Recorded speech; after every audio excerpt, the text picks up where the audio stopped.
The night air in Tokyo was thick with anticipation.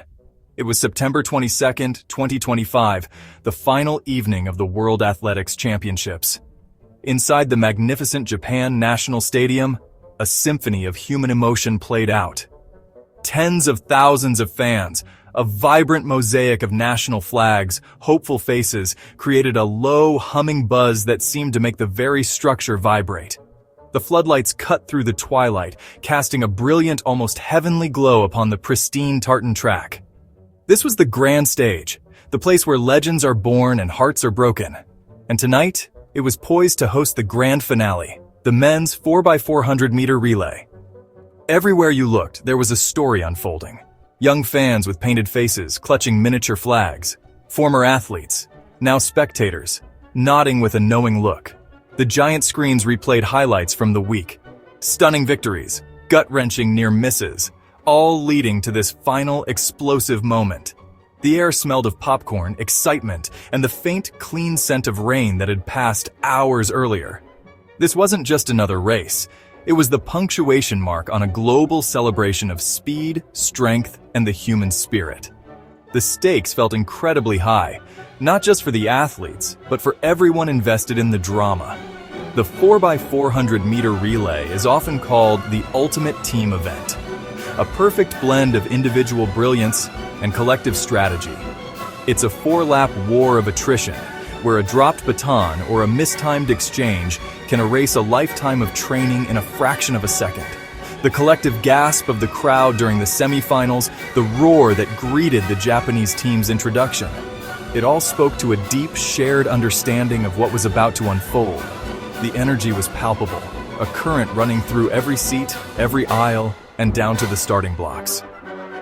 As the athletes began their final warm-ups on the infield, the stadium's energy shifted.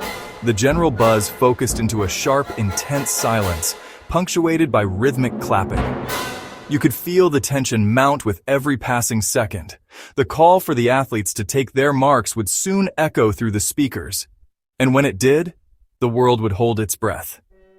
This was the moment everyone had been waiting for.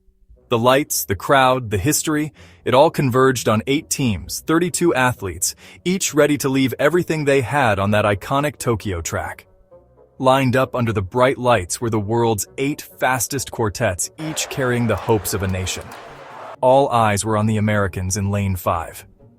Team USA, the perennial powerhouse in this event, came in as the heavy favorites. Their lineup was a murderer's row of talent anchored by the reigning individual 400m world champion, Bryce Deadman, Vernon Norwood, a veteran with nerves of steel, Quincy Hall, the explosive young talent. They weren't just running for gold, they were chasing history, aiming to reaffirm their dominance on the world stage after some close calls in recent years. Their confidence was visible, a quiet intensity in their focused gazes. But this was no coronation. To their left, in Lane 4, stood the formidable team from Botswana. They were the Silent Assassins, a team built on synergy and flawless execution. Their anchor, the legendary Isaac Makwala, was a sentimental favorite, a warrior of the track looking for one last blaze of glory. The team had a history of pushing the Americans to their absolute limit, their strategy often relying on a powerful third leg to break the race open. They represented a nation with a proud track tradition. The quiet determination etched on their faces showed they were here to do more than just compete. They were here to win. Then there was Jamaica, the island of sprinters, always a threat in any relay. Positioned in Lane 6, their team was a blend of experience and youthful fire. They brought their signature swagger to the track, a relaxed confidence that often unnerved their opponents. Their strength was their depth. Any of the 4 men could produce a blistering 44-second split when it mattered. The Jamaican fans in the crowd were among the most vocal, their cheers and air horns creating a pocket of Caribbean energy in the Tokyo night. They knew their team had the raw speed to challenge anyone if they could just get the baton around cleanly. And you could not, under any circumstances, count out the home team. The Japanese quartet, running in Lane 2, carried the weight of an entire nation's expectations on their shoulders. While not favored for gold, their teamwork was second to none. Their baton exchanges were a thing of beauty, practiced to perfection, often gaining them precious fractions of a second. The roar that erupted every time a Japanese athlete was shown on the screen was deafening. They were the underdogs with a powerful home field advantage, fueled by the collective will of 60,000 screaming fans. They were running not just for a medal, but for national pride. The starter's pistol fired, and the stadium erupted. The first leg runners exploded from the blocks, a blur of motion and raw power. This initial lap is a pure, unadulterated sprint within the confines of a lane, a test of who can establish an early advantage. The American leadoff, Quincy Hall, ran with a beautiful, flowing stride, eating up the track with deceptive ease. From the gun, his intent was clear: to give his team the lead and the psychological edge. He powered through the first 200 meters, looking smooth and controlled as he rounded the final bend, every muscle fiber working in perfect harmony. In the adjacent lane, Jamaica's Xandrian Barnes matched Hall stride for stride. Hall's powerful, rhythmic gallop, Barnes's quick, explosive turnover. The crowd's roar seemed to lift them both as they charged down the home straight. As they approached the exchange zone, the real chaos of the relay began. The American and Jamaican teams executed their handoffs almost simultaneously. Hall handed off to Vernon Norwood. Barnes passed to Rashean McDonald. America's Vernon Norwood, the veteran, used his experience perfectly. It was a subtle but brilliant move, a masterclass in race tactics. Behind the two leaders, Botswana's second leg runner, Bayapo Ndori, began to make his move. Known for his strength in the second 200 meters of his leg, Ndori started to close the gap. The second exchange zone was pure, organized chaos. Norwood handed off to Bryce Deadman for the USA, extending their lead by another meter with a flawless pass.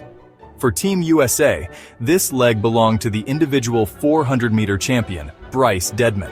Ndori, running on fumes, perfectly timed his pass to Zibani Ngozi, who took off like a shot. Botswana's Zibani Ngozi refused to let Deadman escape. He was a picture of raw determination. His face contorted in a grimace of pure effort. Every time Deadman seemed to pull away, Ngozi would find another gear, another reservoir of strength to close the gap. The duel between these two athletes electrified the stadium. The anchor leg runners were on the track, jogging in place, eyes fixated on incoming teammates. At the exact same moment, Ngozi executed a breathtakingly perfect handoff to Botswana's anchor, the legendary Isaac Makwala. When the final leg began, the two teams were virtually side by side. Rai Benjamin takes the baton with a slight lead. Isaac Makwala of Botswana runs alongside him. Benjamin controls the first 200 meters, conserving energy. Makwala stays on his shoulder, waiting to strike. Down the backstretch, they run as one. Their shadows merge under the lights. Final 100 meters, Makwala makes his move. He pulls even with Benjamin. 50 meters shoulder to shoulder, stride for stride. With 30 meters to go, Makwala edges ahead. The stadium gasps. Benjamin digs deeper and responds. His form breaks down, but his will to win stays intact. They both lunge for the finish line. It was impossible to tell who had won. They collapsed onto the track, utterly spent, side by side. USA, 256.44, Botswana, 256.45.